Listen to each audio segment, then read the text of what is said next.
민주당의 어머니까지 나왔다. 최근에 아버지가 나왔는데 이제 민주당의 어머니까지 나왔다. 상임위 자리에서 지금 어머니 얘기가 나왔다는 건데 일단 어제도 짧게 전해드렸는데 어제 열렸던 국회 법사위원회. 진짜 이거 두고두고 얘기들 참 많이 하시더군요. 그래서 오늘 다시 한번 그 모습 준비했습니다. 우선 어제 있었던 국회 법사위 그 모습 확인해 보시죠. 근데 의원님 성함이 어떻게 되십니까? 의원님 성함이 누구세요? 위원장님 성함은 누구십니까? 저는 정청래 위원장입니다. 전 유상범 의원입니다. 유상범 의원 들어가 주세요. 어디로 들어가요? 본인 자리로 들어가세요. 네, 국회법대로 하는 겁니다. 국회법에 위원장 마음대로 돼 있습니까? 국회법 공부 좀 하고. 공부는 내가 좀 더 잘했지 않겠어요? 국회법은? 잘한 분들이 이래요. 법사위에서 벌어진 행태는 정말 국민들로 하여금 눈살을 찌푸리게 하는 그런 고압적인 위원장의 행태에 대해서 저희는 정말 분노를 금할 수가 없고요. 그거에 대해서 저희는 정청래 위원장을 국회 윤리위원회에 제소할 방침입니다. 공부 내가 더 잘했잖아요. 막 이런 얘기까지 나왔어요. 그리고 제소까지 나오고요. 그리고요. 이번에는 어제 있었던 과방위원회입니다. 과방위원회도 또 만만치 않았습니다. 보시죠.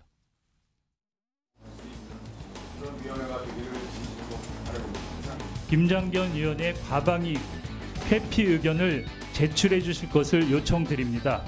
본인께서 자발적으로 과방위 상임위 배정 회피 신청을 하지 않으실 경우 국회 윤리특위 징계 요청을 해야 할 것이라고 생각합니다. 민주당에서는 이재명 대표님 아버지라고 부르던데 조금만 더 있으면 우리 최민희 위원장님 어머니로 등장하실 것 같습니다. 김장경 위원님 말씀을 소화할 시간이 좀 필요했습니다. 제가 두 아이를 둔 어머니 맞습니다. 이거 일단 강성필 부위원장. 많은 분들이 조금 웃기다. 일단 웃기다. 그러면서 근데 국회가 웃기는 곳이냐 이 얘기 하시던데. 일단 뭐 공부를 누가 잘하냐 뭐 이런 것들은 너무 초등학생 같은 질문인 거죠. 잘못된 거고요. 저는 이제 개인적인 기준은 그렇습니다. 제가 국회에서 뭐 법사위도 경험해보고 뭐 오래 있어봤지만 기본적으로 저는 국회의원이 국회의원을 모욕하는 건 좀 지양해야 된다고 생각합니다. 하지만 기간 증인 같은 경우는 오만하거나 말대답하거나 그러면 저는 충분히 혼낼 수가 있다고 생각합니다. 왜냐하면 국회의원이 묻는 질문은 국민이 묻는 건데 국민들이 다 똑똑하지는 않습니다. 어떤 국민은 잘났을 수도 있고 어떤 국민은 못났을 수도 있기 때문에 다소 질문이 마음에 들지 않더라도 저는 겸손한 모습 보이는 것이 기간 증인의 태도라는 점을 먼저 말씀드리고 싶고 그런 차원에서 국회의원들 간에는 좀 존중을 해야 된다. 그냥 원칙을 좀 따져보면 법사위에서 어쨌든 간에 제 생각에는 유상범 의원이 민주당 간사에게 연락을 했었어야 됩니다. 그래서 우리가 내일부터 들어가니 간사 선임권을 의사 일정을 맞춰달라라고 했었어야 되고 그것도 싫었다고 하면 행정실에라도 연락을 했었어야 됩니다. 그런데 갑자기 들어오자마자 위원장 옆에 가서 이렇게 말씀하시는 거는 일단 간사 선임이 되지 않았기 때문에 그런 권리는 없다. 하지만 그래서 이제 시작은 제가 봤을 때 유상범 의원이 조금 미흡했다. 하지만 정청래 의원도 국민들이 보고 있고 또 같은 국민의 대표이기 때문에 좀 이런 것을 폭넓게 수용했으면 좋지 않았을까.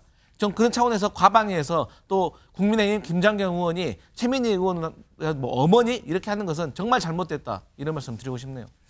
자, 이상 놓고서 여야 의원들이 한마디씩 오늘도 좀 내놨군요. 그 목소리도 들어보죠. 아들이 초등학생들도 회의에는 그렇게 안 하겠다라는 말을 할 정도로 이제 뭐 첫 만남부터 아주 국민적 관심을 받고 국민적으로 어찌 보면 개그 콘서트를 보여주는 모습을 연출했으니 이제 뭐 서로 풀면서 그러니까요. 제대로 진행이 돼야 되지 않겠습니까? 법사위가.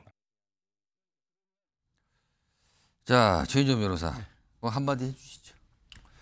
법사위인가 무법사위인가. 이게 도대체 어떻게 법사위일 수가 있습니까? 대한민국의 법률과 관련되는 모든 것을 어떻게 보면 담당하는 부서가 그 국회 법제사법위원회인데 어떻게 보면 초등학교 반장 선거만도 못하다라는 비판을 어떻게 보면 받을 수밖에 없는 상황인 것 같고요. 어떤 법사위원이건 위원장은 경기로 얘기를 한다고 하면은 심판입니다. 심판을 한 거는 사안에 따라서는 여당이 검사와 같은 공격을 할 수가 있고 거꾸로 야당이 공격을 할 수가 있고 그 가운데에서 질서를 유지를 하고 어떤 것을 조화롭게 이끌어 가야 되는데 이거는 뭐 법사위원장이라는 사람이 오히려 더 강력하게 공격력을 해서 사실상 민주당을 대변하는 이런 모습이 과연 옳은 것입니까? 그렇기 때문에 지금 국민의힘 입장에서는 윤리위원회에 제소한다라는 얘기와 함께 더불어서 우원식 국회의장이 이 사안에 대해서 확실한 어떤 의사표현과 함께 재발 방지를 대책을 내놔야 된다는 그런 얘기가 나오는 건 아니겠습니까? 그렇기 때문에 이 사안에 있어서는 정청래 지금 법사위원장이 사과하는 것이 저는 맞다고 봅니다. 지금 뭐 제소하고 막 이런 데까지 가서 좀 험악해지고 있습니다. 알겠습니다. 뭐 정치권 소식 좀 전해드렸고요.